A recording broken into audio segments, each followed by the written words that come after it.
What's up, everybody? Welcome back to Bev Boys, your one-stop shop for all your energy drink reviews. I'm Brian, I'm Christian. and we are, of course, the Bev Boys. But with us today, we have the one, only, the legendary Hunter Lakey. Currently, Hunter is the head of baseball sports performance at Georgia Southern University. He's had a long career in a very short amount of time, if that makes sense. As a professional, you would think he's been in the field for 10 years, and truly, I think it's been what, Lakey, as a true out of school professional. I think we're going into year 3 for you. Yeah, I'm coming up on year 1 right now. Actually, on what is it, Monday? I'll be officially here at Georgia Southern for a year. Feels like 10 years though. Feels like 10. I mean, dude, you've been like long term, right? When people start to think about I want to start my career, everybody thinks I'm going to go get my undergrad, I'm going to go right into the workforce, and everyone's going to pay me so much money to get right in because I'm this hot product, right? Where on the flip side, you, number one, you interned at 2 different places and was a paid intern at a third place during your undergrad. So you were not only with us for what I believe 3 years you did at Elon, around 3 Yeah, years around as an 3.5. undergrad, 3.5 years as an undergrad at Elon. You did an internship with TCU. You then also went to Texas A&M over the summer as what some people would call a paid intern, but in all reality, you were a paid staff member. At Texas A&M, this guy's got business cards with the stadium on it. And then upon graduating and deciding to leave the flock, leave home, and kind of go spread his wings, he went to be the assistant for the baseball team at Mississippi State, where you worked under Scott Shipman. Short-lived, unfortunately, but thank goodness, because now you're in your current position at Georgia Southern. Yeah, that covers everything almost. Good job. That was very well done. I feel like I was I know your career, I know you do. but we can't stray too far from the path here.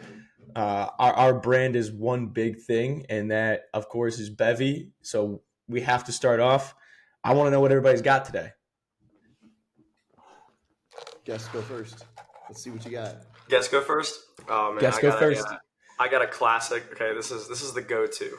Nothing fancy, nothing crazy. The old reliable here. I got the Rain right here. White gummy bear. Brian knows these. Man, I used to have one of these in the office all the time.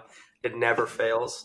What you're not seeing though is I probably have a pack of 24 of these in my fridge as well. So had to pull out one. The special occasion. Normally I save these for the early AM lifts, but I'll make an exception today for it. I love it. Christian, what do you got? So, I'm back in the DR, just got here about a week ago, so we're back to the old reliable down here, which is a little bit less high-powered than the Rain, but we got the sparkling ice, cherry vanilla flavor, though. I'd say it's between this and the lemon lime one. They're probably my favorite, so we're back to it. I've never had the cherry vanilla, but I would be excited to try that one. To be honest, I know it's I don't want to say A tier of energy drinks, but I feel like out of what you have, that's a pretty A tier. Yes. But anyone who's watched the show before, when Christian came back to the United States and he spent some time here, this man went so hard on getting every single delicious flavor that I was trying to track down. And the one that sits in my mind was the Gorilla Mind Berry Blast. And I still can't find it. But lo and behold, I have a brand new release by one of our favorite companies that we follow and we drink consistently. And in full disclosure, I've tried it already. I bought 2 cans, but I want to try one on the show. But I might have another near perfect 10. Okay. Today I have the brand new release of the Ghost Sour Black Cherry Warhead. I did see that on your story. I saw that too. This You know what? I gotta pop that top. Nice little Lakey would vapor. pop the top, but his like is deformed. I don't know His if you looked like can it show got. that. Yeah, mine is like I don't even know if I showed the audience, but it's like crushed. Like I got it and it was like I can't No, it's carry this like into work right here. that's Got a what little. happens if you've ever like, you like put energy drink in the freezer because you want it to get cold, but then you And it forget for like 4 expands. hours. Fans. That's what happens, or if it just gets mishandled. Your energy drink looks like it got popped the top with a wrench. I practically had to almost use a wrench to get it open because I It's popped the like top and like it just went through the center and I was like, oh, it didn't even do anything. our editing's not that good to insert clips with brain rot, but I just think of like the dude that had like the burger, and he's like, "Argh!" and he just squeezes the top off the styrofoam. I can't do that editing, but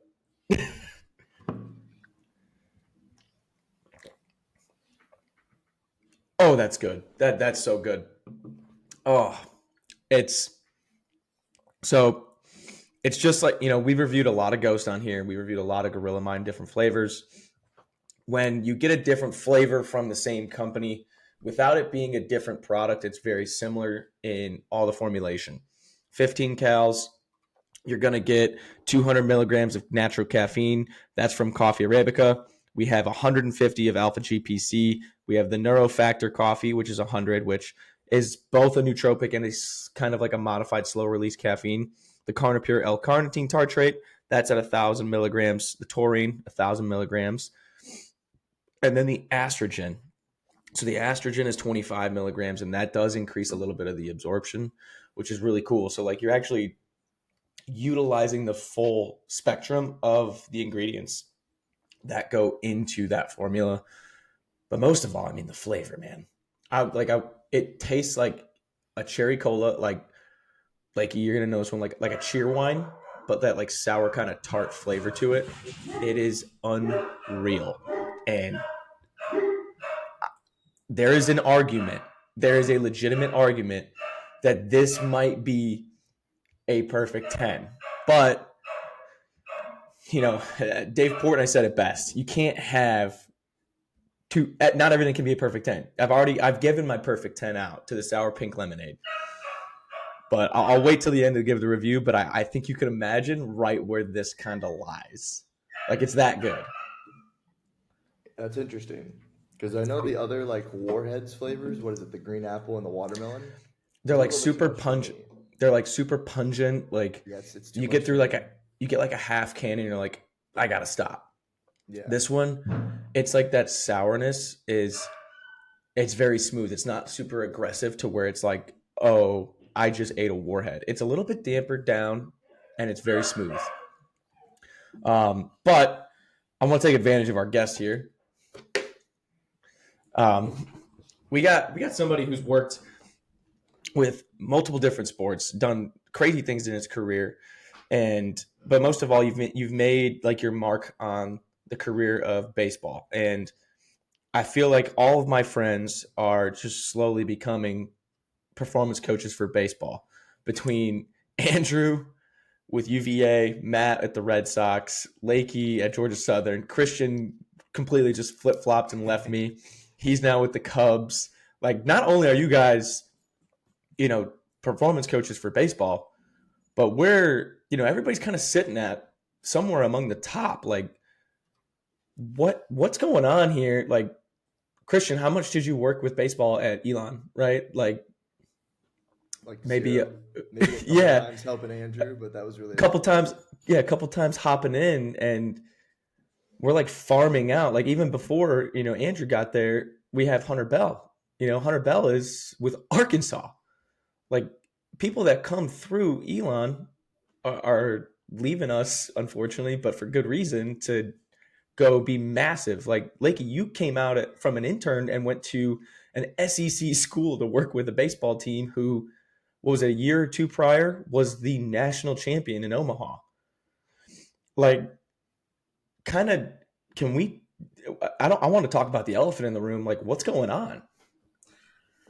Man, I think a lot of that has to portray to Elon's ability, number one, to, like you said, get really good coaches in.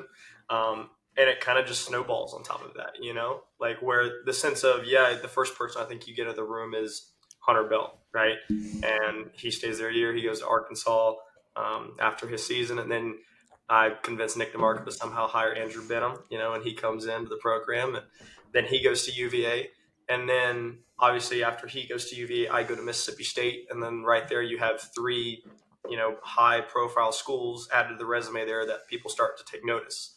And then Matt Law Jones already knows, hey, Hunter was there, Andrew was there, Bell was there.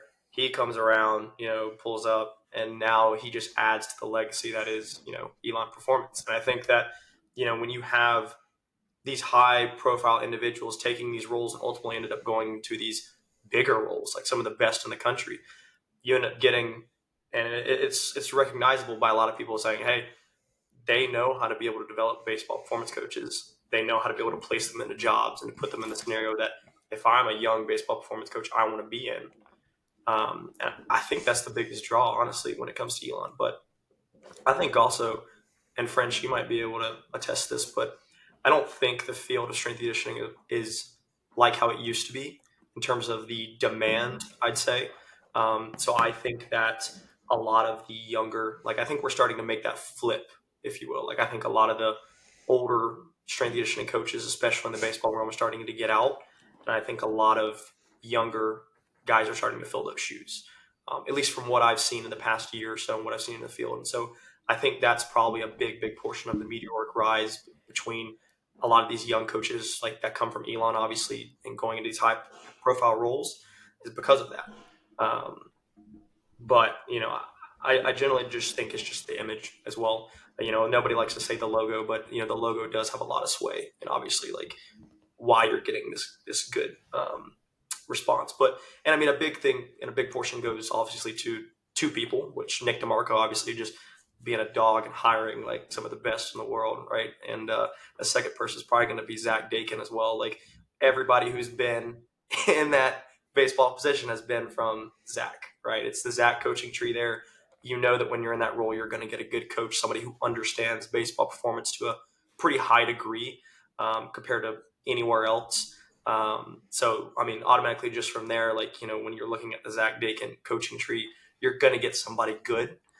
We're just thankful that probably in these roles that you've probably got the top of the stack, if you will, when it comes to the interns that Zach's had the past couple of years. And that's not shading anybody else because there are plenty of high level coaches that I've connected with from Zach's internship that went on to way bigger jobs after their internship than just Elon. So that's a testament to both of those great coaches and directors there.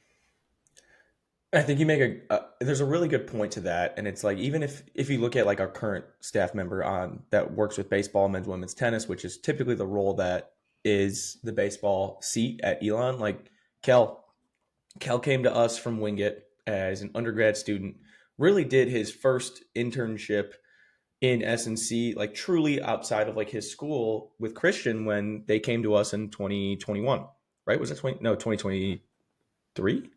Three. Yes. Yeah, sorry, 2023. So you guys intern with each other. We sent Kel to go work for Zach as a GA. And when Matt left, we're like, who do we bring back? And we start to think through this list. And it's like, well, we loved Kel as an intern. He was great. He was in that top of the class. And now he just went right to where we would essentially treat as like a farm for great coaches that we want to bring in as full-time roles. So he just went in and continued a great education, probably delved deeper, far deeper into like the baseball performance world. He got experience coaching his own teams with the swim and dive team, and he was assisting with the baseball team. And then we're like, okay, we essentially sent a kid to boarding school to like say, hey, come home now and take over dad's business. So like, I don't know the true ins and outs of essentially, for lack of a better term, the Dakin performance system of farming, these great coaches. But what does happen is he churns out somebody, if not multiple, who are ready for a full-time role every single year.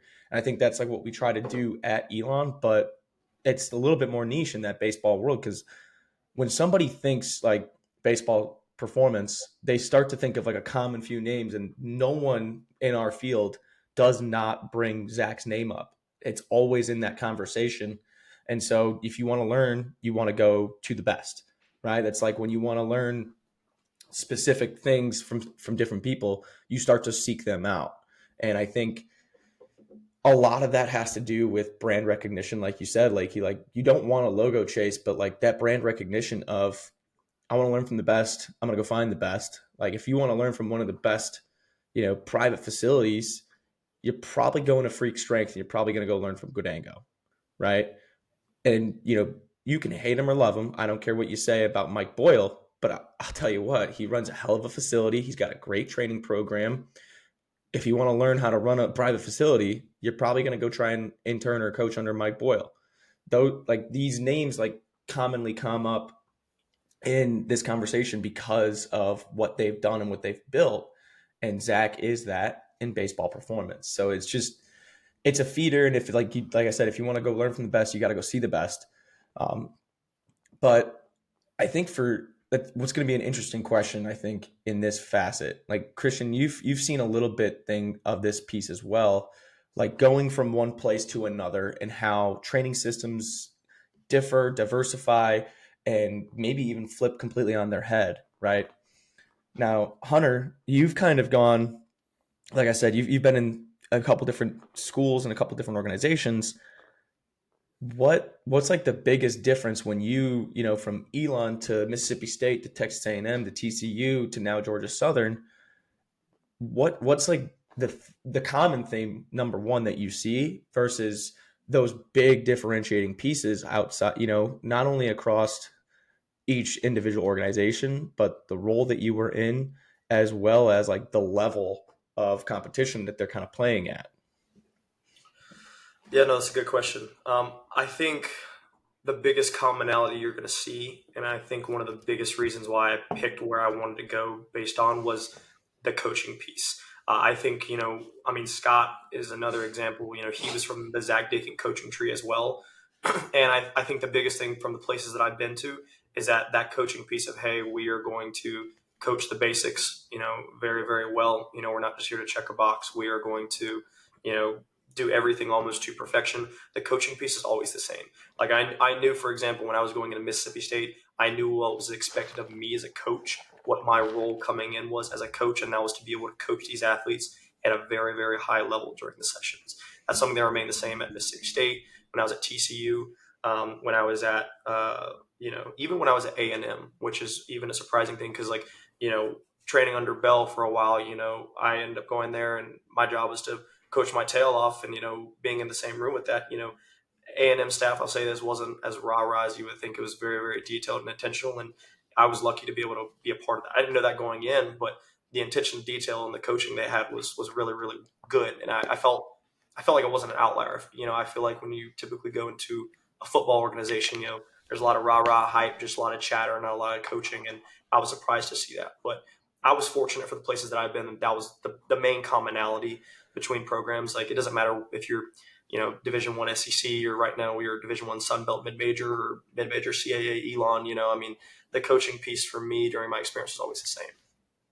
Now you get into your differences, and I think the differences, you can say a couple of different things. The biggest thing I'd say is probably going to be the actual head coach, because a lot of times, when you're in a role like I was at Mississippi State, where I'm sitting down in staff meetings and I just work baseball, the practices, the way the pitching coach goes about his business, the structure, the organization, everything you're going to have there is going to be very, very different than, say, Elon, where it's, all right, everybody's going to lift in the evening. We have practice at X time. We're going to lift all the way till, 7 or 8 o'clock at night. That's just the schedule. That's how it is. Whereas when you get to a higher organization, like in the SEC, or even now where I'm at Georgia Southern, like the priority shifts to, all right, we are going to maximize our time on the field while also making sure that we're not just working the work. I think here at Georgia Southern, I think at Mississippi State, something that these high-level programs do a really, really good job about is understanding that, just because they're out there on the field doesn't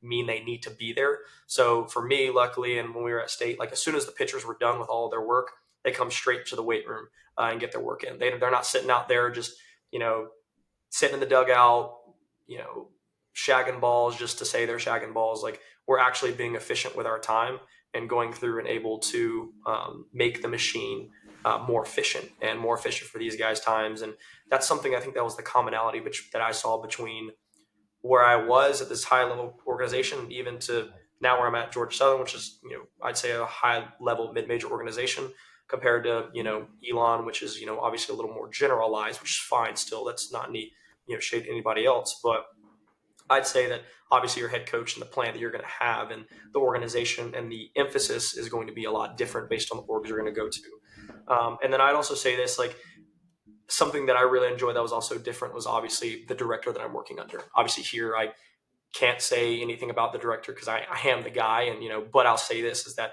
the places that I've been, the changes that I've seen, like, everybody is again as a product of Zach Dakin, but everybody has realized that over time they start to stray away a little bit from Zach in the sense, right? To where it's one of those things where Scott's plan was very, very different to an extent. Like, the main principles were there from the internship and the program that I was familiar with Zach, especially Andrew, but there were a lot of things that were different in the sense he takes what he wants, he takes what he likes, and he kind of twists it around, which was a great addition, and it kind of gave me a little more experience. Same with Hunter Bill. Hunter came in with a very, very, Zach approach, like, hey, do the basic things very, very well, not a lot of change and variability, to eventually, before he left, I saw a lot of variability in his program, a lot of changes, a lot of things he was being able to experiment with. And that was something that was really cool to see as well. I think that the biggest change you see within these different places and organizations stems from obviously the head guy, but also even the director. Like, even though we do have that shared connection, philosophy, teachings, they start to make it their own, which is incredibly unique and something that I've really sought after, especially when I got here to Georgia Southern, to say, all right, I come in for the first couple months, let's set the standard, let's set the basics, let's do that stuff really, really well.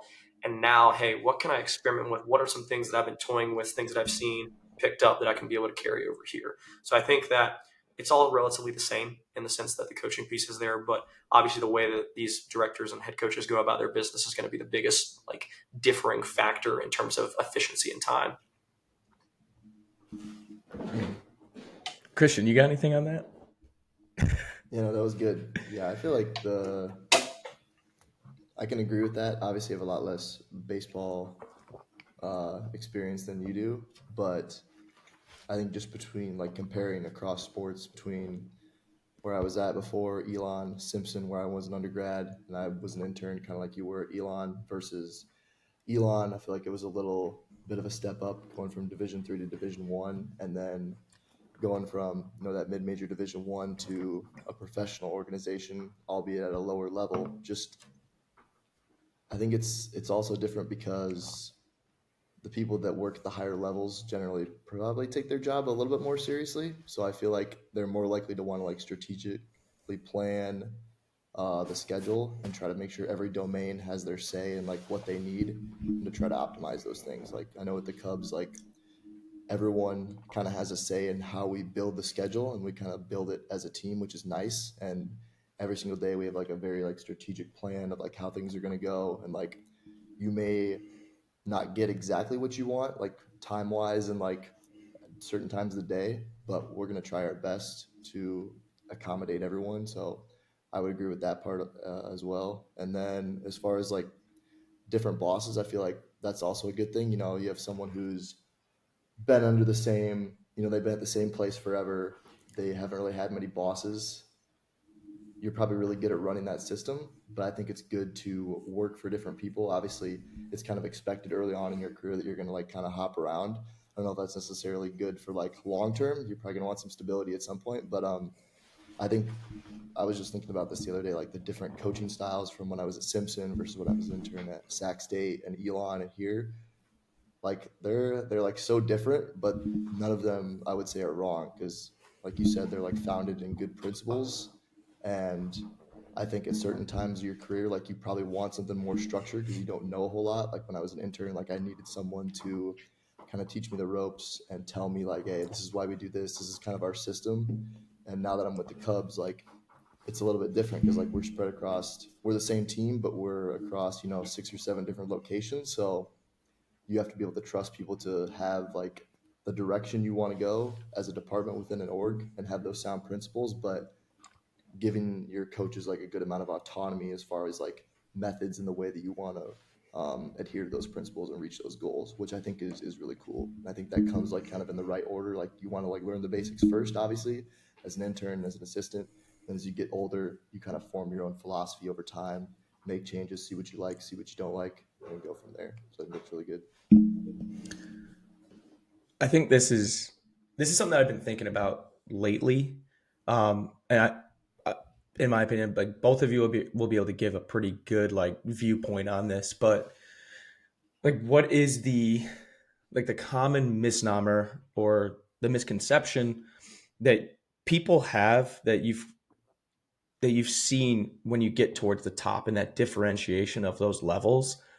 Like when you get there, and the typical, say, the person who just believes, when they're first getting into the industry, or you know friends, family who don't really know truly about what we do, other than they think we're, quote unquote, a weights guy. What is that misnomer and that misconception of what happens and what occurs at the top? When you guys got there, when you got to the Cubs, when you went to TCU or like A&M, and now like Georgia Southern, you had that realization of, oh, it's not that. Like, what was that kind of like aha kind of moment? Yeah, I mean, I'll say this, which is this isn't speaking for me, and I'll talk a little bit about what I saw. But I think the biggest thing that jumped out for me from when I first got to Mississippi State was when I started posting on social media. The very simple stuff that we were doing for this Mississippi State baseball club, when I would post it out, I'd have comments and DMs from people being like, "Wow, like it's so good, so refreshing to see something simple, like something that's not advanced." Like, yes, this is SEC ball players, like this is probably the upper echelon of college baseball, but you're not expecting, like a lot of people expect these guys to be coming in and be doing something crazy, doing like a overloaded eccentric, hand supported safety bar, split squat or something, like right out of the gate. But it's like, hey, we posted a video. Like the biggest video that I got was literally our freshmen showing up, and it was their foundation block, and I just said, hey, here's a look at some of our freshmen coming in, and just showing the like a bare basic movements, RDL, a trap bar, a pickup push up, like, and the amount of response I got were like, man, this is like, I didn't expect to see this. Like my kid does this. Like it's so good to see this. We're on the right track. Like a lot of people think that these guys coming in, like they're already advanced, they're already ready to go, they're already at the upper echelon, and that's just not the case in the weight room. It just wasn't. Like even when I got there, these kids' athletic ceiling is higher, their genetic potential is there, and they're really, really good at their sport. But you also run into a lot of guys who, yes, play the sport and have the genetic skills to be able to do really, really well in baseball, but do not excel in the weight room. Like I said this in another podcast that I was in, but when I gave some of our guys the first day we came in a speed warm up, like even just an A series, it was amazing how many guys couldn't do a simple like A switch, like just incredible. Like it was like I was teaching rocket science, and that was just a big thing where it's like, all right, for me as well, like these guys are obviously super advanced athletes, but even so, I'm giving them the bare bones, the bare basics here, and it's going to take a while, right? So that was, I think, for me, one of the biggest things too, as well, is understanding that the ceiling and the potential was there, and that it's always going to be there, and that there is that potential. But when you first start off, like obviously, like these guys aren't advanced as you want to think. And I'll even say this too, like I will say that a lot of these guys ended up having a faster, I want to say, like, I don't want to say adaptation, but they acclimated faster to it. Like they were able to kind of, like, just because like I said, there are elite athletes and they have to be the skill to be able to be elite athletes. The timetable for them to be able to advance within like an A series or to advance within a program was a lot higher than I think the average person, just because I think that their cognition, their ability to be able to understand where their body is in space, they're a high level athlete. I think that they were able to progress further than typically maybe your average mid-major guy, just because like most of these guys played other sports in high school, and that's usually what a lot of schools look for when it comes to recruiting. So I'd say that was the biggest piece as well, in terms of like, yes, they're not as advanced as you think. Yes, they're not going to be able to do the advanced stuff right out the gate, but they adapted at a higher level and a lot faster than a lot of other people. I feel like maybe that was just my experience at Mississippi State and Texas A&M, but it felt like maybe after a couple tries, the guy started to pick up and piece it together a little bit faster than maybe your average guy. Yeah, I completely Very, agree with that first point, especially like you can it's easy to confuse advanced in skill for advanced in the weight room. I know like I've heard you talk about that before. We've all talked about that before. Um, Especially with the guys that I'm dealing with. I can't really speak to like the affiliate setting and like as they get closer to the big leagues, but like we're signing kids down here at like 16, 17 years old. Like ain't nobody telling me that they're like advanced athletes. Like they're getting signed mostly because they're very skilled. Like baseball is everything down here. Like they're to me they're like specialists in like the purest sense. Like they probably haven't played hardly any other sports. They can either swing or they can throw the ball really hard. Like that's it. And they've probably never touched a weight for the most part. And if they have, it's probably been very rudimentary, or maybe they it's just kind of whatever they had like at the academy that they were training at. So for us too, it's like very simple. And like we think about it, we're dealing with like high school age kids here. Like we do have a couple kids that are like maybe 20, but like still very young. You're probably not going to convince me that they're advanced athletes. It was funny, like we just have we just had our new signees start with us the other day.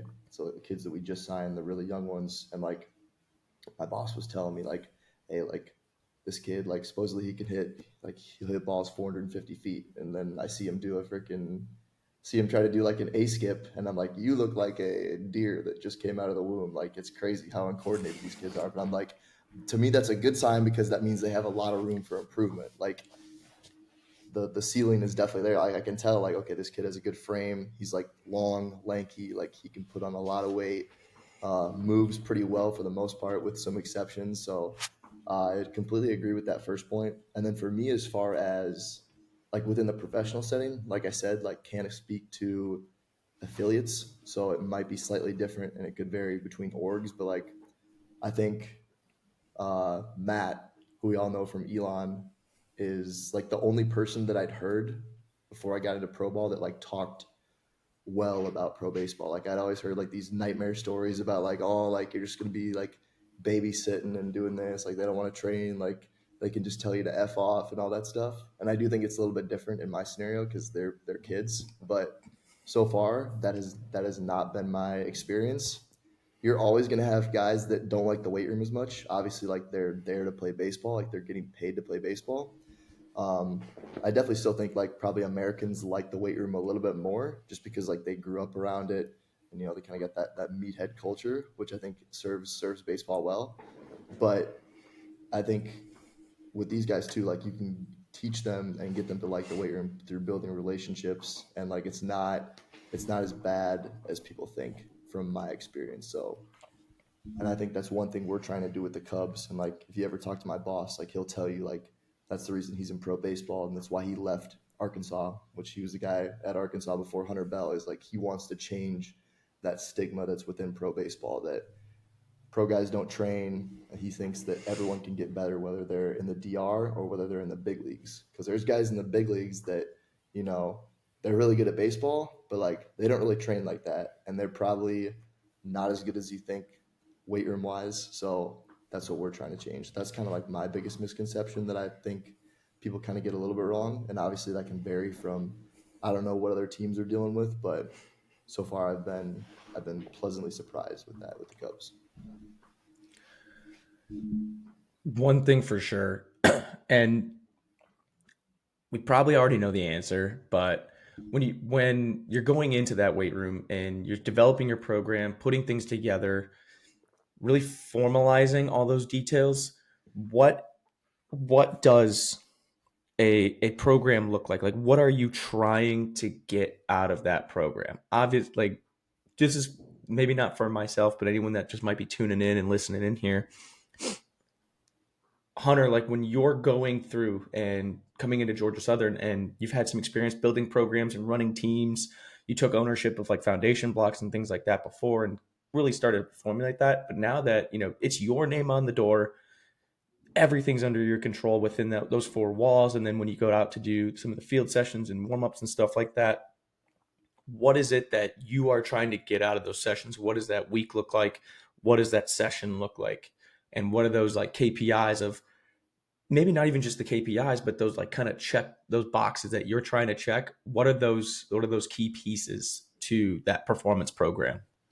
Yeah, for sure. So I'd say, I think it differs obviously, number one, when you're coming in and what your priority is obviously coming into the year. So like for me last year when I first took the job, we were 3 weeks away from season. So my main goal there was to be able to make sure, hey, we're going to enter season, most grueling stretch of time. I need to find my main KPI movements that are going to be very similar to what they were doing under the other strength coach. So that way then the assimilation is kind of very similar. But at the end of the day, the end season is basically simple. I need to find movements that they can do really, really well. So that way then we can load up throughout the season to be able to gain a little bit of concentric strength. Because at the end of the day, that's the thing they need during season. They're already sprinting. They're already swinging at high velocities. The lowest hanging fruit in season obviously is going to be your concentric strength. And I'd say that transition also is basically the same at the beginning of an off season as well. Like when I first step through the door and I first make this program, when the guys first step on campus in August, I'm saying, hey, I need these guys to be able to come in, learn the movements very, very well, do them at a very, very high level. The first couple weeks is, hey, let's slowly progress up in the RPEs or the velocity, whatever metric I'm tracking on the bar. And hey, if it doesn't look good, drop the weight. Okay. I'm trying to create a foundation and a basis of movement first over weight. It's like I explain to guys all the time, in your 4 to 5 years here, if I'm looking to create a mansion by your 4th or 5th year here, I have to make sure the foundation of the house is set in stone, right? Otherwise, 4 years down the road, if I just sit there and neglect your technique and neglect that, we're going to have maybe some nagging injuries. We're going to maybe, have other issues, maybe even not even maximize your output because you're not even moving the bar how you're supposed to. So that's kind of the biggest thing coming in. When it comes to me actually laying out the individual program for a baseball season, I think the way that I go about it with our vertical integration approach, everything's present in the program.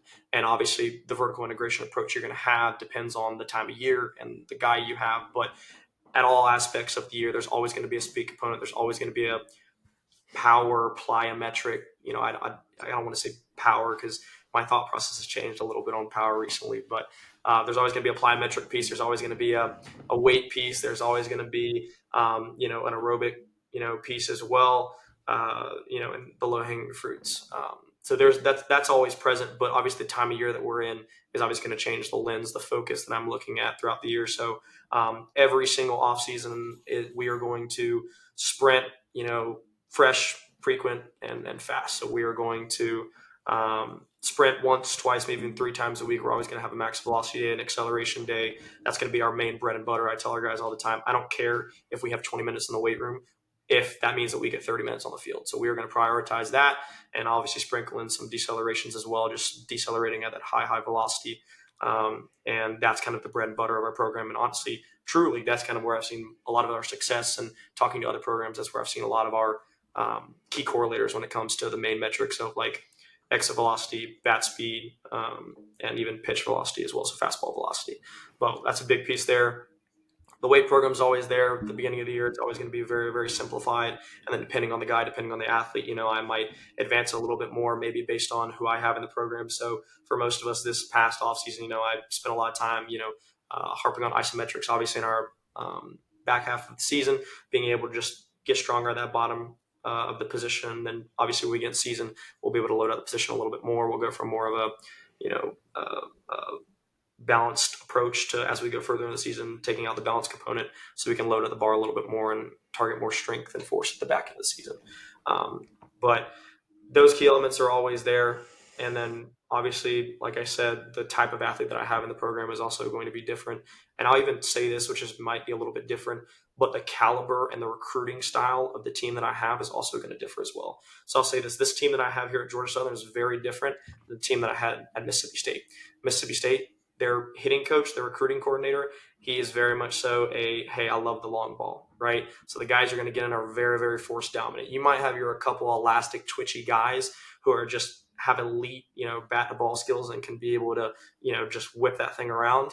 And obviously they're going to be your speedier guys. Like I'd say it's probably going to, be a 70-30 approach. But here at Georgia Southern and having conversations with our recruiting coordinator and our hitting coach, we recruit a lot of twitchy athletes, a lot of fast, twitchy guys. So for us, when I'm looking at the program, I say, all right, most of these guys are over 20 miles an hour in terms of sprint. A lot of guys are 21, depending on the distance you're running at.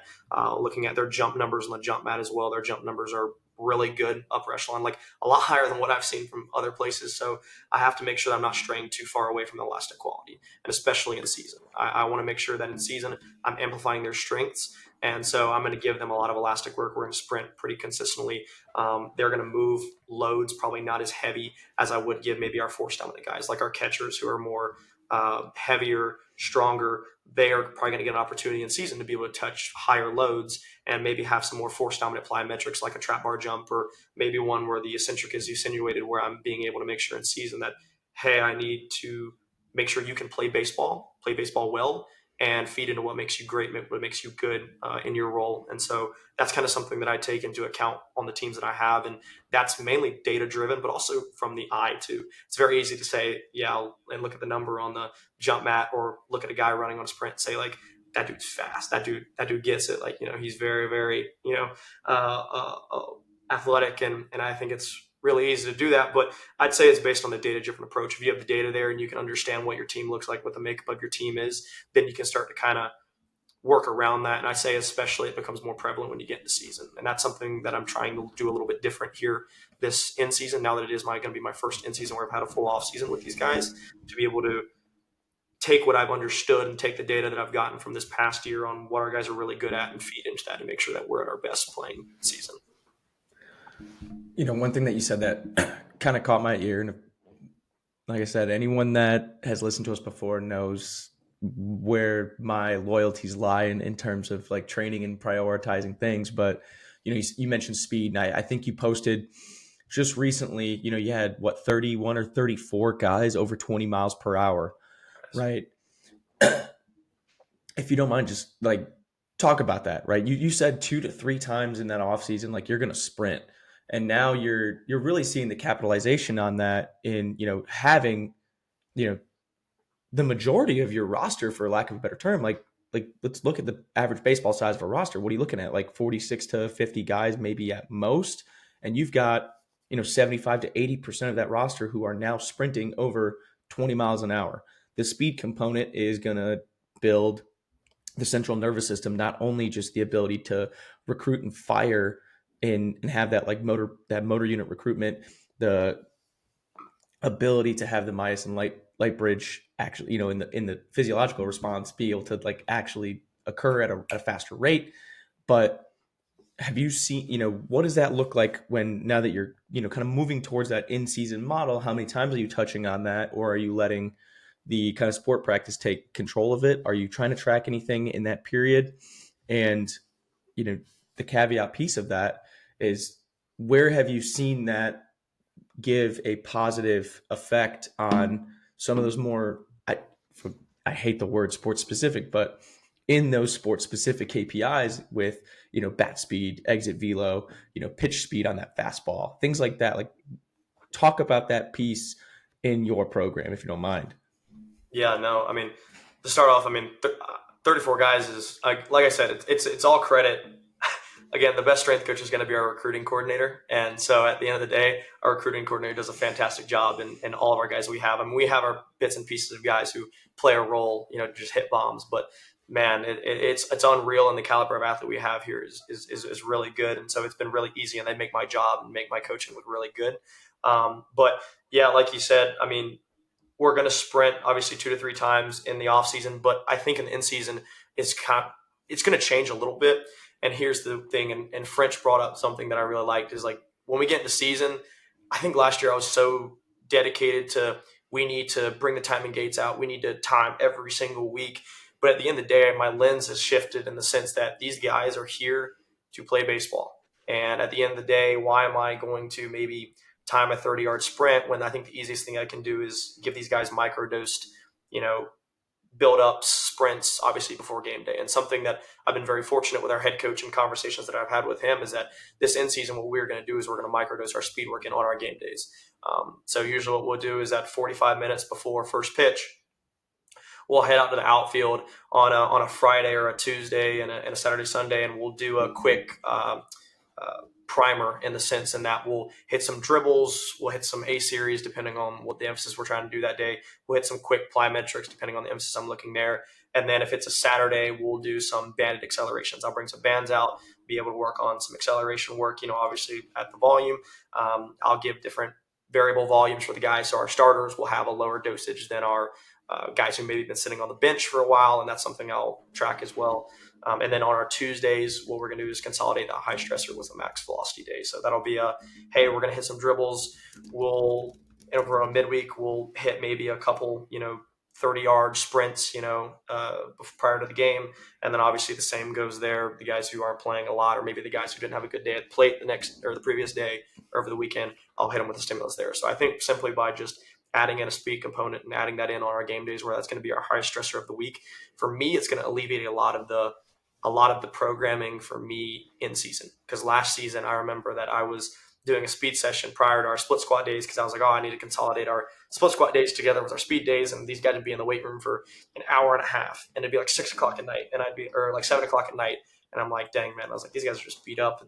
They just got done. Like if we traveled from South Carolina, we got back late, and now these guys got to stay till 8 o'clock. It just wasn't being efficient. So we'll microdose a lot of that in season, and we'll do that very, very frequently throughout the season. And I think that's going to be a big key for us. And that's something that I can't take credit for. Like I obviously didn't think of it on my own. I've talked with a lot of coaches over the offseason, and that's something that it seems like the general theme that I'm getting from a lot of high level coaches and a lot of my mentors that they're thinking about doing.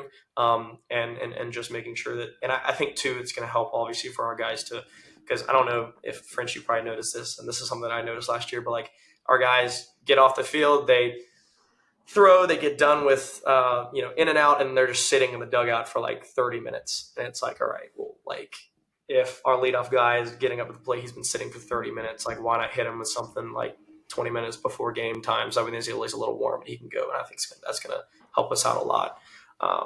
But the biggest correlator that I've seen, and I'm not going to say that speed is the only correlator, because there is a significant correlation for a lot of hitters with just getting bigger and getting stronger. But the speed correlation plays a big key in making sure that you're gaining weight and gaining strength in the right direction. Because obviously if you have a guy who's gaining a ton of weight and his sprint numbers are going down, that's maybe a cause for concern. You need to step in and say, hey, maybe let's take a look at what you're feeding your body with, what you're intaking with.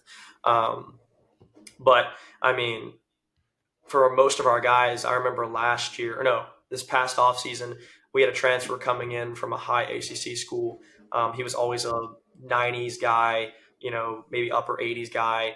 And I remember I think it was the day before he hit a live, or he not hit a live, but the day before he went live in a scrimmage we had, he sprinted like a 21, the fastest he's ever sprinted in his life. And the next day he goes out, and the dude who was normally like 91 was like pumping 94, 90, like 94, 93, 95. I was like, holy crap. And even a lot of our guys are like, man, because I sat down with a lot of these guys at the end of the off season just to say, hey, how do you feel? What'd you like? What you didn't like at the end of the year? And a lot of our guys were like, man, I feel like I'm moving more athletic. I feel like I'm faster. I feel like, a big contributor to me throwing harder and swinging faster was because of our sprints. I just feel more twitchy is what a lot of our guys said. And I was like, cool, that's great. I don't know if, again, if they feel confident, they feel good, and they feel like that's what's helping them, and that was the driving factor. And I'd say that's the biggest thing as well. But for the most part, a lot of the times when our guys' velocities increased, we saw an increase in exit velocity. And not, like, I'd say not even like upper exit velocity, I'd say the lower end, the seal, or the floor of exit velocity, like where a guy was maybe hitting, 98, 100, and his ceiling would raise to maybe he was doing 102, 103. And I think that was the biggest factor there. Like, it wasn't super nice to see some of our guys hit higher exit velocities, but you did something great when that lower floor increases along with that. But that's the biggest success that I've personally seen. And again, the picture that I have is just one testimony. There have been a lot of guys, and I think that's a testament to a lot of our freshmen as well. And that they come in, they sprint consistently, they lift consistently, they eat consistently. And now, like, we've had guys coming from the, high school ranks to now that, we've had most of our freshmen increase their fastball velocity by 2 or 3 miles an hour. Some of our even upperclassmen, we had increasing their fastball velocity from low to high 80s to now mid 90s. And again, like I said, I'm not saying, hey, just going out and sprinting is going to solve all your problems and you're going to end up being a big leaguer and hitting 110 on exit velocity and throwing 95. It's the piece of the puzzle where, again, you can develop your strength aspect and you can still be able to stay faster, stay twitchier, and have that rate of force development component. Because, we have most of our guys who've gained 10 to 15 pounds and they're the fastest they've ever been. They're the strongest they've ever been. Their exit velocity is through the roof. Now, just hearing that, obviously, that gets me a little riled up. I'm very happy to see. But you mentioned microdosing, right? And I think when someone hears microdosing, it's, there's two people that hear that. That's the dudes that are on mushrooms and they're like, here we go, let's talk about it. And then there's like the normal people who are like, oh, it's, buzzwordy, it's the new thing, it's this or that. The way you frame that is what catches my eye and makes my ears perk up. It's not like, oh, we're just going to microdose and it's like this cool fad thing. It's, hey, our minimal effective volume or minimal adaptable volume in that range is a lot lower than we think it is, right? We can really just slim down to keep our residual and do what we need to do in order that to happen. But where you're placing it is what matters most, in my opinion, of the way this is all framed out. It's, hey, they're already going to be super high on these, on the stimulus on those high days on game day. Why don't I just integrate some of that into the prep for the game day? I don't have to necessarily time it. And there's arguments of, is it really a sprint if it's not timed, blah, blah, blah, this or that. But hey, I can hit, 40 to 60 yards of volume and it's not going to interfere with the game. But what's going to happen is now I don't have to address that on one of our days that we want to practice more instead of the game day. And we can keep the residual alive, if not at least minutely, possibly improve it by, maybe it's 0.05 or to, 1% improvement.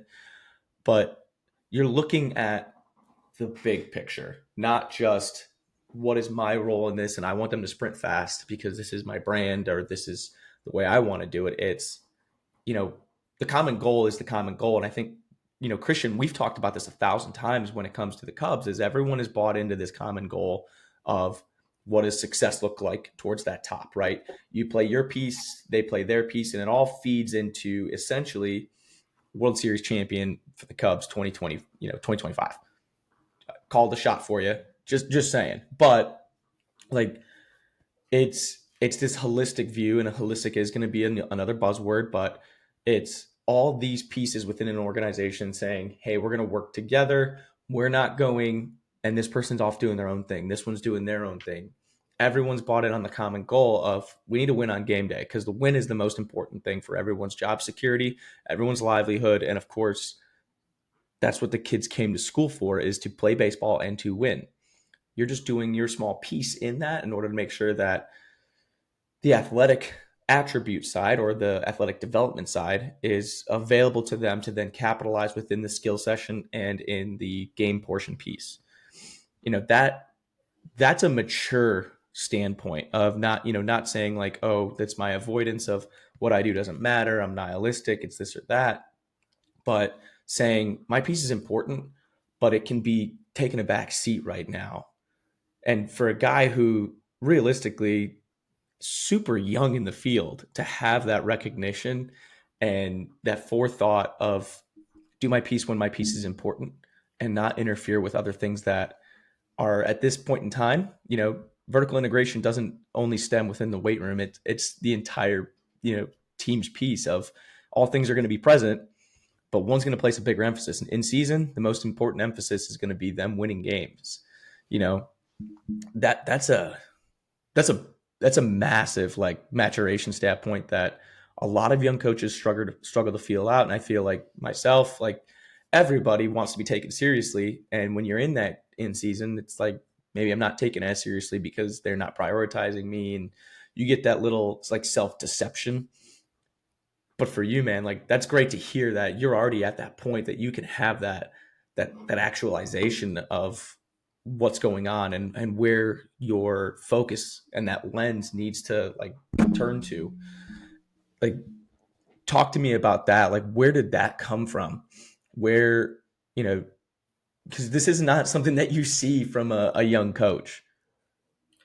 Yeah, I mean, I can't take credit. I mean, I feel like it's a combination of a couple things. I think my reflection on the past in season. So the first year that I got here, obviously, coming in as a young gung ho coach, I really wanted to, make my mark, really come in and, throw all this stuff at them, throw all this speed stuff, timing gates, really develop guys.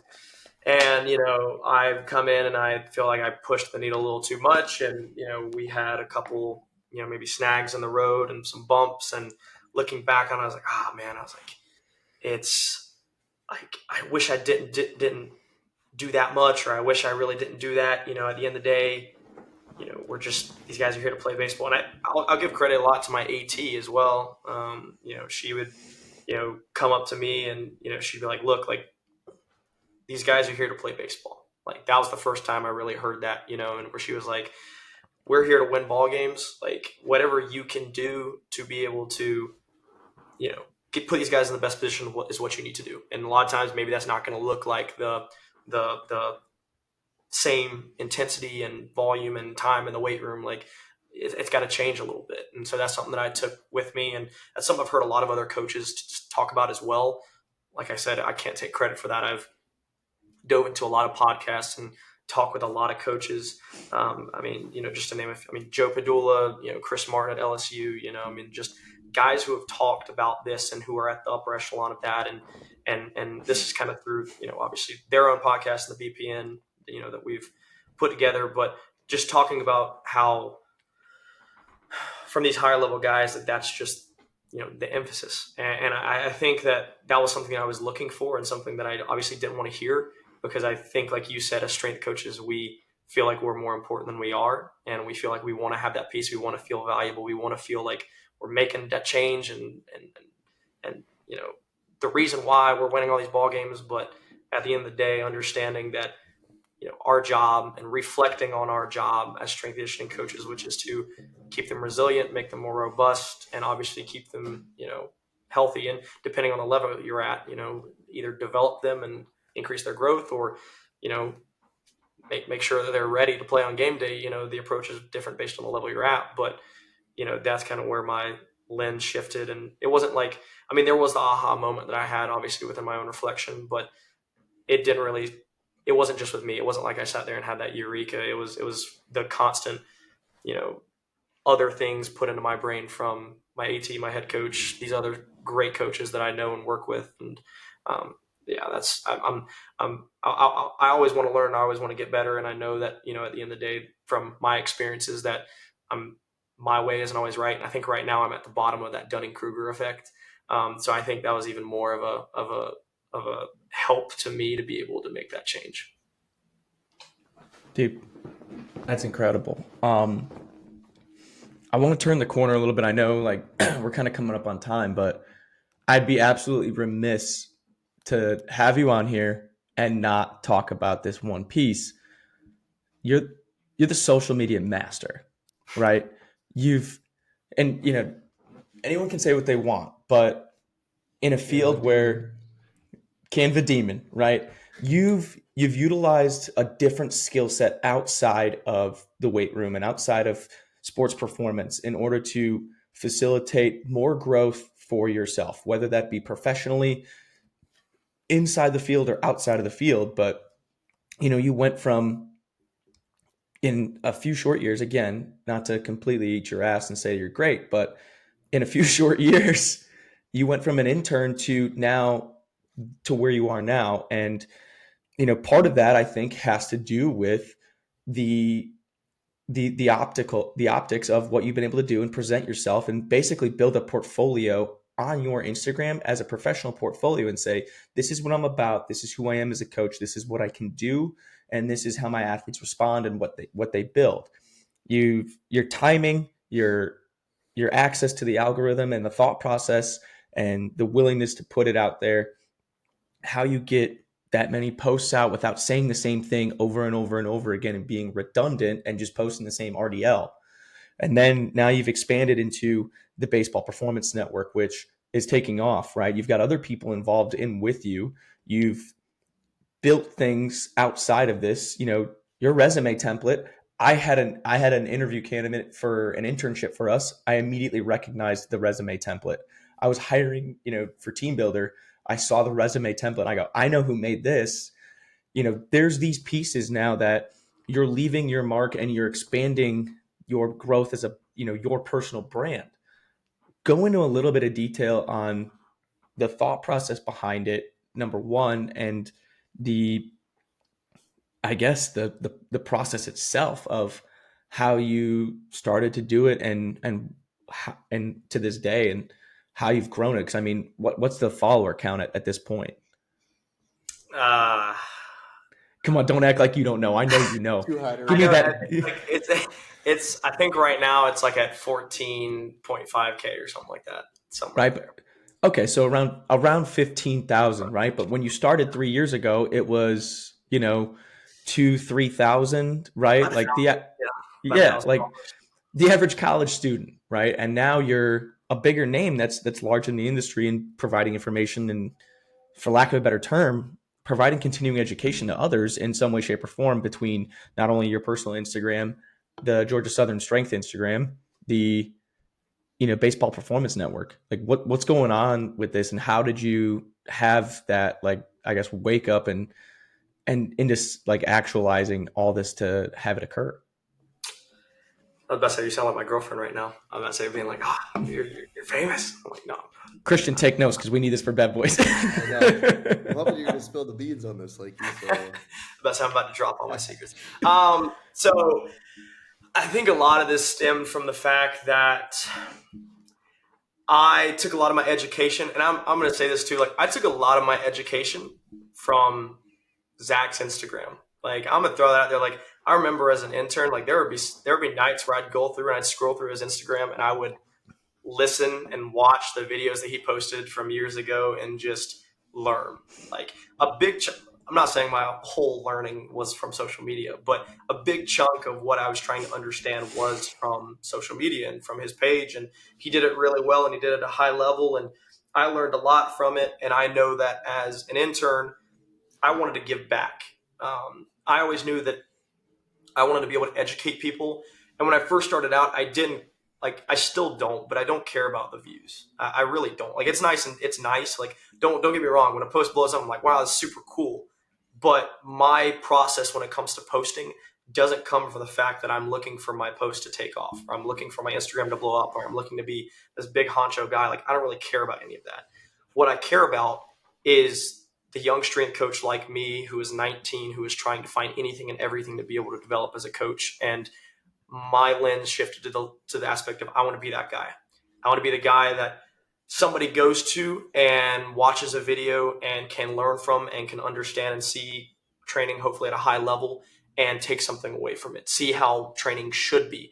And we're all guilty. I mean, shoot, I remember, you guys probably know this, when I was 17, 18, I remember when I was on Instagram, I was following all the wrong people when I was playing sports. I was like, I got to do this 5 exercise workout to be able to throw harder. I got to be able to do that, and I would do all of this. And then the next week I'd be on the latest trend, and I just wasn't informed. And so my biggest thing was to put out good training and put out good principles and thoughts that if I was the same 19 or 17-year-old kid, I'd be able to look at that and say, oh, wow, I'm thinking of this entirely wrong. I don't need to go on Google and see, these crazy workouts, and me doing a stability ball rollout isn't going to make me throw 95, and making that realization. But that's kind of where my whole thought process is. And it's still my whole thought process with the BPN. For more example, like, there are so many creators who have come out now and so many coaches who are now posting their stuff. It's fantastic to see. Like, everybody talks about, the field is oversaturated. And I just don't know if that's necessarily true. I know there's a lot of coaches out there posting their own stuff, but it's not as consistent. Like, if you want to be in that, I think, upper echelon, you got to be consistent. And I think a lot of people are like, oh, we're going to post all this material out there. But at the end of the day, if it's not pretty consistent, I don't think it's going to necessarily place you in a consistent mindset within a lot of people. But I mean, I'll tell you this. I challenge you to go back into my Instagram feed and look at some of the videos that me and Andrew posted when we were at Elon. They're they're not great. They're not great. So like the product you see now is the product of like 4 years. And I'll say the same thing with Canva. Everybody's like, how did you get so good with Canva, with the graphic design, with everything? My first experience with Canva was because of Strength Coach Network and Kier One Flat. He was like, you want to build a resume? Because I remember when I was applying for TCU, I went on the Strength Coach Job Network and I went into the like resume thing, and like the top of Kier's post was like, use Canva to your advantage. Nobody wants to see the boring Microsoft Word doc that everybody knows. Like, set yourself up. And so I spent hours. I remember my first resume that I built took me like at least 12 hours to make. Like, it was painful. It was so long. I was like, this sucks. I was like, there's no way this is going to be efficient. But the more time I started refining that resume, the better that I got at the tools of Canva, the better I started to get at being able to do it. I mean, again, the product you see now is the product of 4 to 5 years of just consistent Canva work, and a lot of the graphics that I made for Elon and a lot of stuff we did. I mean, you can even go back in our reels and see some of the graphics we put on the end of our profiles or the end of our posts, and stuff like that. And it's very drastically different to now. Um, but that's kind of just a little bit about the thought process and my mindset when it comes to Canva and everything like that. You just got to be consistent with it. You just got to put in the time, unfortunately. But that's kind of how I went about it. The second thing when it came to the actual social media and growth and algorithm and everything like that, I know you guys are looking for that. My big key and my big takeaway for posting on social media is a couple things. Number one, the big cover image that you have on the front, like, make it pop. Like, don't have it be something where it's just a random text box at the bottom and like a random post. Like, you want somebody when they're their explore page to be able to click on your post. Like, you guys all know this. When you go to your explore page, you see a post and it looks interesting, you're going to click on it, right? Make sure that the initial image is very eye popping and have the text be very eye popping as well. You want it larger than normal. Make sure you're finding a time when you can post. I usually post around 9:30 to 10:30. It's right before that lunch period, because I know that coaches who most coaches don't have teams around noon, and so what they'll do is they'll get off the floor, they'll pop in their chair and they'll grab their lunch and they'll hop on social media and they'll see posts. And so usually I post around that 9:30 to 10:30 time for the algorithm to kind of soak it in for about an hour, and then it kind of gets pumped out. Hashtags, everybody hates on hashtags. I think my posts that do the best are going to have hashtags in them, because I post a lot of posts that don't have hashtags in them, but I'd say, nothing crazy. Kind of just throwing in a couple of hashtags there at the bottom, just relevant to anything. And usually the higher the number hashtag, the higher I think engagement you're going to have. And I'd say that the biggest thing, have the right reasons for posting it. If you're posting it to get famous, you're not gonna succeed, and you're not gonna have consistently. If you're posting it for the right reasons and saying, hey, I'm trying to make a difference, I'm trying to be that guy in the field, I'm trying to educate not only myself but others, then you're gonna have a lot more success in that. I think, and that's the biggest thing that I've seen from other people in the field. Like, I think the biggest account you can say that principle applies to is Joe Padula. I mean, like, to name drop his name, he's now, I think he's coming up on me. I think he's like 12,000 followers now, but every single one of his posts is educational. It's nothing, gimmicky or anything like that. It's all deep level thinking that he's been thinking about and translating into his posts. And he's skyrocketed followers in the past couple of months. I think in like the past 3 months, he's getting 8,000 followers, but he hasn't done it in any sort of way to be able to say, oh, this is what we're doing. This is why I'm doing it. Like, he's actually putting out content to benefit the field. And I think that a lot of coaches take notice of that, and a lot of coaches want that, and a lot of athletes want that. They can smell the bullshit. And when you have good reasons and good intentions, it's going to go out there and it's going to succeed. But unfortunately, you just got to stay consistent with it. I didn't get my first 10K post at Elon until I think year 2. So it will happen. You will have a post that will take off and blow up. Brian, you know this because you had a couple posts that just blew up. You will have a post that blows up, and when it does, take advantage of it. Post a couple more reels, because guess what? That site's going to go within the algorithm. You're going to get more viewers to your page. They're going to click on more videos of yours, and your videos are going to exponentially increase. So when you get that success, you get that money ball post, capitalize on it, follow up, post 2 or 3 more posts, and that'll drive more engagement audience to your other posts as well, and ultimately more followers as well. So, I mean, it's not rocket science. I wish I had all the answers. I really did. I feel like I got a little lucky as well. And I'll even say this for people who say, oh, it's based on the logo. Like, my most popular posts were not at Mississippi State. like the post that had the most views, like everybody can say, oh, well, you were at Mississippi State, so you had a higher logo, people are coming to your page. Wasn't the case. My highest posts, and in fact, I've had 3 posts here at Georgia Southern that have outbeat my Mississippi State posts. It's not the logo, guys. It's not the school that you're at. I'm at a mid-major school right now, and I'm posting their content, and I've doubled the views of in probably half the videos that I have here at Georgia Southern I've had at Mississippi State. So it's not just the nice fancy logo there. Like it's got to be, it's got to be good, consistent, and people got to have a reason to be able to click on it. I don't know if that answers your question, but that's kind of what I got there. No, man, I think we love it. It's such an interesting piece that everybody wants to do. A lot of people are scared to do, put themselves out there, and I think that's one of the biggest things that you did very well. Is you just said, throw caution on the wall. This is what I want to do, and this is why I want to do it. I'm just going to go ahead and do it. Whatever people's opinions are, they're going to be their opinions. But I think it was great.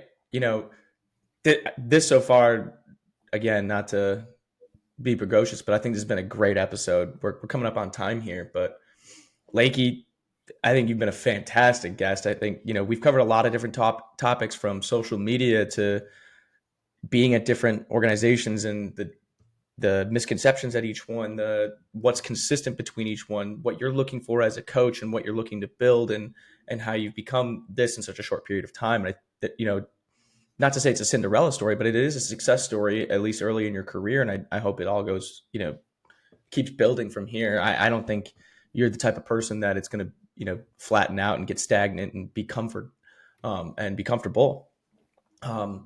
But I think it's time to review our drinks. Before we do, though, Lakey, I want you look at the camera, tell everybody what you want to plug. Let them know where they can find you, how they can see what you have to offer from that educational standpoint. This is your shot, brother. To every 6 viewers that we have, tell them where they can find you. Yeah, so you guys can find me on any social media platform. Usually my username is going to be @LakeyHunter. As well as that, you guys can go to my profile and join the Baseball Performance Network, which is on the broadcast channel. If you just go to my page, it's going to be in my profile there. We have some amazing coaches. I mean, coaches who are a lot smarter than me putting out content, and they post their training, they post anything else. So if you're not following them, make sure you pop in there, check out their training, and follow them.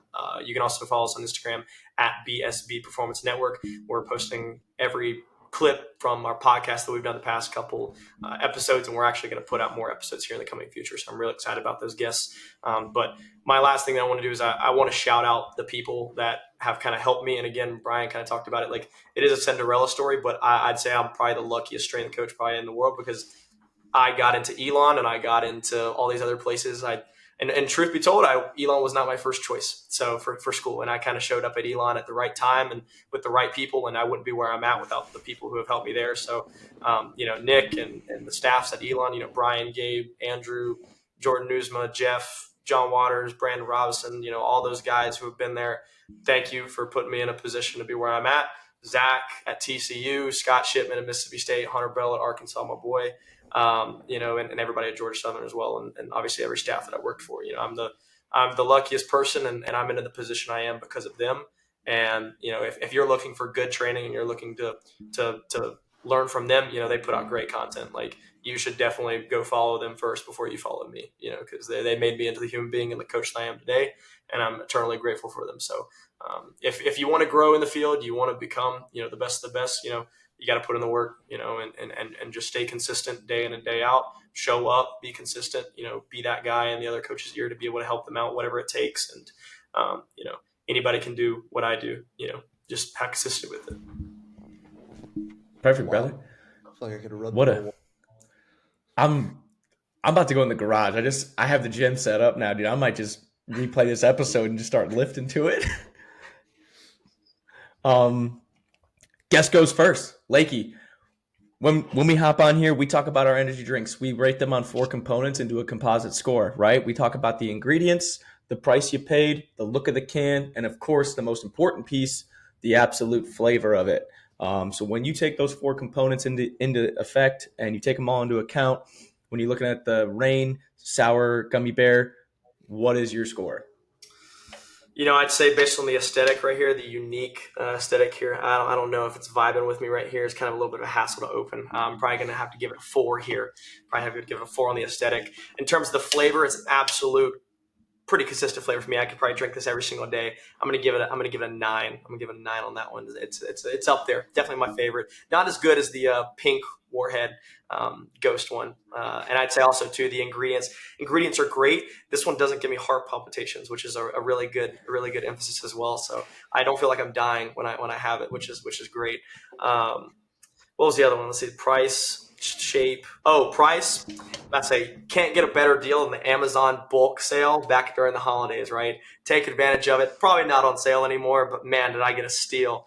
So I think I got the whole crate, which was like 24 of them. I think it was like $21, $23, somewhere in there. I can't remember the price, but absolute steal. Thank you, Amazon.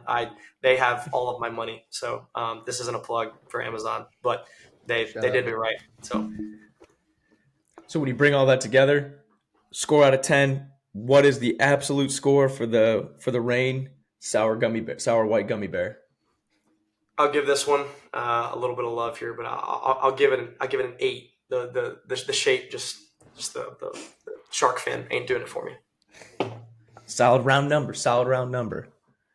Christian, the cherry vanilla. Yeah, so we gotta have context here, guys. This is a much lower score in the States, but down here it's one of the old reliables, so I gotta pay homage. The price, tough to beat it, pretty cheap. The ingredients, not great, only has 70 mgs of caffeine, but the best 70 mgs you're gonna get down here. The flavor, probably my favorite down here, so I gotta give it some love on that. Um, I'm not too stoked about the look of the can. It's not like an eyesore, but it's nothing special. So I'd say in the States this is getting probably like a 5 or below, but down here I got to give it like I probably got to give it like an 8.3. There's a couple ones that are probably going to be a little bit higher based on just like higher caffeine content, but not too shabby. I can work with it. Just got to pound like 4 of them to get one Reign. Ghost sour black cherry, Warhead's flavor. Ingredients, obviously we know Ghost is one of the stacked formulas out there. It's absolutely great. I think the only thing that beats it on formulation overall is going to be Gorilla Mind. Christian, we've talked about this 1,000 times about how stacked Gorilla Mind is when it comes to ingredients. This is just a little bit more dialed back on the nootropics. Look at the can. It's the iconic neon, like lime green Ghost when it comes to the can. One thing is for sure, people will misconstrue this. This isn't a brown. It's like a really, really dark maroon. But on that aspect, it immediately caught my eye because it isn't a color that they've used before. So when I saw this in the actual the refrigerator, immediately I was like, that's a different flavor. Is that the new sour black cherry? So you have to kind of give it that little bit of up. It's so distinct. It comes out and it says, I'm here. Boom. Your attention's drawn to it. So the look of the can obviously looks sick. Everybody loves the Ghost logo. I've got t-shirts, hoodies, hats, everything that has this logo on it. I'm a big fan of it. Price, I paid $3.19 for this. As far as like a stacked energy drink, you're usually paying $3.69, $3.89 on a can. I got this for a steal, so I don't know if that's going to weigh into it. Flavor, absolutely incredible. This is going to be a solid go-to for me for years. Unfortunately, I can't give it the perfect 10 because my perfect 10 went to sour pink lemonade. So with that being said, I'm giving sour black cherry a 9.9. This is my number 2 all time. It's that good. It's better than the Welch's. It's better than the citrus. I think it beats the Gorilla Mind flavors on the flavor. I don't know if it's just because of the mildness of the sour or what, but like I think it even edges out that black cherry vanilla Gorilla Mind, which is incredible. But that's where I'm going. 9.9. Wow. I feel honored to be on this episode of the 9.9. I feel honored. This is what I'm gonna show my kids one day. This is the That's episode. legendary. I'll have to try that in about 8 months when I get back. Yeah, dude. Lakey, we appreciate you coming on with us. This has been super fun, and without a doubt, one of, in my opinion, favorite episodes that we've got a chance to record. I love when we have guests on here, especially high quality ones that we're best friends with and we're super tight. But for all those out there, definitely follow us on Instagram at bevboys.tv. That is the official Bev Boys Instagram. Everyone else is just liars. They're frauds, just like myself. You can follow me at B Shikuski. It's BSZUTKOWSKI. I know it's a long name to type. You can definitely follow French at French_fit40. A little bit more simple. Definitely go to probably the best website in the entire world. There's some art on there of me and French. That is bevboys.com. Go on there, pick yourself up a shirt, a hoodie, whatever you're pleasing. We got the Marlboro hoodie out there. We released some additional gear and I put some new colorways up of some of our OG shirts, so that way you can snag some different ones. Good pricing. We absolutely love it. I got the gear. French got the gear. We have some friends that have also went out and got it. And definitely follow us wherever you get your podcast, whether you subscribe to us on YouTube, you follow us on Spotify, which now has full video, and Christian's putting in work on there, as well as Apple Music, I believe I don't know if it's Apple Podcasts anymore, whatever it is on Apple. Podcasts. Whatever the Apple Apple Podcasts. podcast thing is now. For sure. And definitely leave us a review if you guys like this. We need that. It helps push that algorithm, speaking of algorithms. But without further ado, thank you. We'll see you in the next one. Peace.